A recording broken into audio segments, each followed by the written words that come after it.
Big thanks to Skillshare for sponsoring this video. Hello, you beautiful earthling. Welcome to Xabio Arts. There are two things I despise: capitalism and sketchbook tour videos. And now, after this video, I'll be ashamed to say that I've participated in both. I've tried to watch sketchbook tours, even the ones from my favorite artists, whom I absolutely adore. Oh, I love them so much. But even with them, I can't get past 5 minutes of a sketchbook tour before I start pulling my teeth out. My teeth are literally all gone. And as Alice Merton once said, I got no roots in my gums, my teeth are on the ground. Okay, great. Speaking of having no teeth, if I was the first president of the United States, I would simply use the teeth I pulled from my slaves and let history paint me as the good guy. But alas, I am not George Washington, so I gotta make my sketchbook tour absolutely toothless. Did he say toothless? But for those of you who have asked so nicely for a boring sketchbook tour from a YouTube artist who can't even draw, you've come to the right video. Your wish is my command. This is my first sketchbook from when I was 16 years old. Keep in mind, a lot of my art is gone forever because I was still drawing a lot on scrap paper and I didn't think I needed to keep my drawings. But this is what's left, so this is what you get. Okay, here's what I remember from being 16. High school, pretty small, about 45 kilos and short, and I loved YouTube. More than I loved anime, which is saying a lot. And speaking of typical mainstream shonen anime that appealed to 16-year-old boys, one day I decided to go to school cosplayed as Goku. So, naturally, as you can imagine, I skipped every one of my classes and spent like 3 hours going in and out of all the other classrooms, standing on people's desks and screaming in front of the whole class to increase my power level until the teachers kicked me out. But not before I hit him with that smooth Kamehameha. And that beautiful day ended with a standoff at lunch between Goku and the assistant superintendent of the school. Goku bravely jumped on a table in the middle of the cafeteria and fired his signature turtle destruction wave at the old bird for everyone to see. Unfortunately, Goku was not able to disrupt the hierarchy of power at the institution of indoctrination, and that was my last day of high school, even though I was only halfway through my sophomore year. But Andrew, why would you throw away your education like that? Yeah, right! Goku saved my education. Just before I let Goku say hi to my teachers, I had learned about a program that let high schoolers get college credits. Now, I was a pretty dumb kid, but there's no way I was dumb enough to stay in high school. Now that I wasn't technically attending high school anymore, I used that program to just straight up enroll myself full-time at a community college. So, instead of spending my days doing busy work in a class with a teacher who obviously didn't care about their job, I was getting a full year of college credits at 16 for like a third of the price. And you know what I learned about community college? It's basically the same as high school. And it doesn't matter that your classmates are 20, 30, 40, 50. Some of them still act like high schoolers. You think jumping on desks in class is immature? Try being a 50-year-old Karen who gets butthurt about following simple directions. Now, that's not to say that there weren't cool people there that I never talked to because I was scared of every form of social interaction, but I thought adults were supposed to be more mature than kids. Honestly, side note, Gen Z is the most powerful generation already. I have so much more faith in them than every other generation combined. And I'm like right on the edge between being Gen Z and millennial, because millennials don't want me. They insist that I'm Gen Z, and Gen Z always calls me a millennial. I can't win. Where do I belong? Anyway, at least I got some college art classes out of it, right? Well, out of all the classes I took, a total of 1 was an art class, and it was like super basic still life stuff. That teacher didn't really like me for some reason, and that was even before his daughter and I spent some time together. Now, how that dude raised someone so wonderful, I will never know. She was a beautiful macrame of sunshine and ADHD, and no one deserves her. I have no idea what she saw in me. But there was one good thing about her dad's art class. While I was there, we had a guest speaker come in and talk about how she lived in Japan and did art performances in Japanese punk nightclubs in exchange for food and stuff. Oh. Okay. I never made that connection before. The last half of this sketchbook makes so much more sense now, but I'll get to that in a second. Hold on. Anyway, her story really encouraged me to keep pursuing art, and since then, she's gotten some serious recognition. Her name is Chantel Martin, and it just so happens that this lady that I met at 16 in my art class now has a class on Skillshare, which ironically is the sponsor of this video.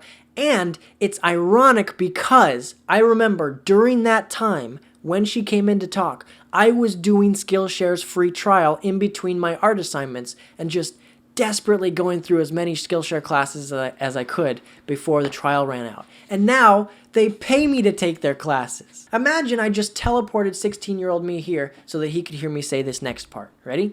I've done lots of videos with Skillshare before, and I will keep doing videos with them, inshallah, because I know that they bring serious value to me and my viewers. Skillshare is an online learning community of video tutorials that are organized like classes, and they have thousands of classes on topics like animation, creative writing, film and video, graphic design, illustration, music, productivity, and more. And besides Ms. Martin's classes, I'd also like to recommend a class by digital artist and illustrator Temi Cocker called Digital Poster Design, Combining Images and Type for Powerful Visuals, and a class by designer and illustrator Andrea Pippins called Illustration in Action, Creating Stylized Portraits.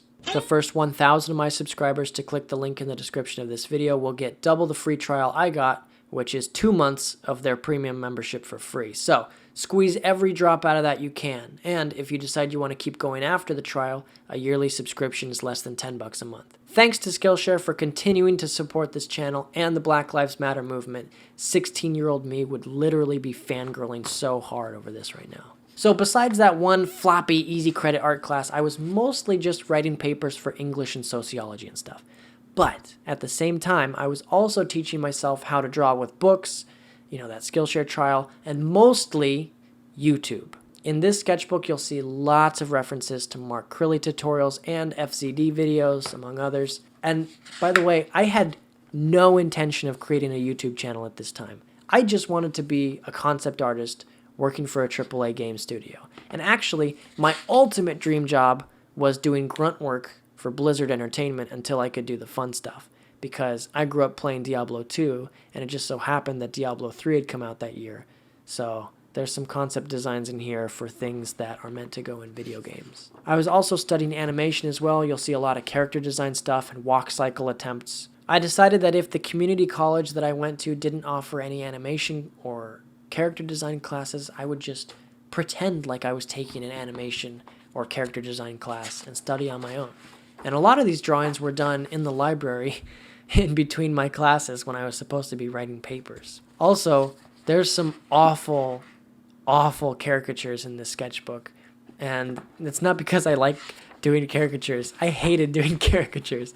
But it's because this wasn't just the point where I started studying art seriously. This is where I started making money. Believe it or not, I actually made some money with my art, even though my drawings weren't that great. And by weren't that great, I mean, people probably should not have been paying any money for them. Here's what I would do.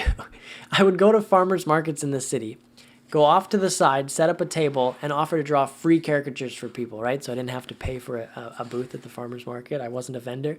And I had a tip jar, and at least half of the people would give me like $1 at least. So I'd make like between $20 and $60 every time I went out. And it was pretty good practice because people don't sit still. And if you do caricatures for people, you got to finish a drawing in like 5 minutes because you can't let a line of people build up. You'll lose customers. And even though you're concentrating on the drawing, you still have to make eye contact and engage with them so they don't get bored. And on top of all that, it can't just be small talk. You need to tell jokes and make people smile if you want them to tip you, right? And not just the people who are sitting right in front of you being drawn. It's best when you can get a crowd to form around you and look over your shoulder when you draw. You know those memes about artists who hate having people look over their shoulder when they draw? I had to get over that real quick if I wanted any money, because the more people looking over your shoulder, the better. People see a crowd and they go, ooh, what's going on over there? And then they go, oh, he's doing caricatures. Maybe I'll get my caricature done too. Says it's free, right? And also it taught me to be kind to people who are rude, because lots of people came in with a bad attitude and didn't tip anything. And that's literally what it's like to work in the service industry. So It was pretty good practice. All that being said, I can't even say that it made me a better artist. I mean, I got a little better, but like I even studied how to do caricatures in my free time. But my caricatures were never that good. My caricatures sucked. Eventually, after doing a couple of these, I started letting people know that, hey, I'll draw at birthday parties and other events too. I called them pity parties because somehow, despite my annoying behavior and lack of actual art skills, some people actually paid me to embarrass them at their parties. And some of these parties were a little weird, which is why, even if you desperately need the money, don't go to random people's houses unless you have backup, especially as a teenager. Actually, never mind. Just don't do that at all. And aside from like the few big times that I put myself out there, like with the Goku thing at school, I was actually more of an introvert and generally more quiet. So it was like really a sink or swim situation for me. And I mostly sank. But that's okay because at the end of the day, when I was lying in bed at night, I could look back on my day and replay all the times I embarrassed myself in front of strangers. Plus I made a few bucks. And I spent all that money on my first drawing tablet. Just don't ask me how I managed to get myself a copy of Photoshop. That's a story for another day, oh my god. But wait. By the time I was able to take a Photoshop class in college, I already knew all the things that they were teaching me from watching YouTube videos. That whole class, and I didn't learn anything. Most of the things I learned was from YouTube, and you wonder why I started this channel. I turned 17 in the middle of that first year at college and started a new sketchbook, and I got a little bit more serious with my art in this one. Now, if you want to see that sketchbook, don't worry about leaving a like or a comment. Don't even worry about subscribing.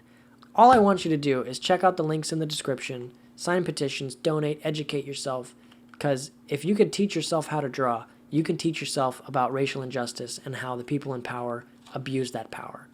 Stand up for yourself, defund the police, abolish ICE, healthcare for all, wear a mask, wash your hands, draw something ugly and be proud of it. See you in the next video when I upload in like 3 years. Bye.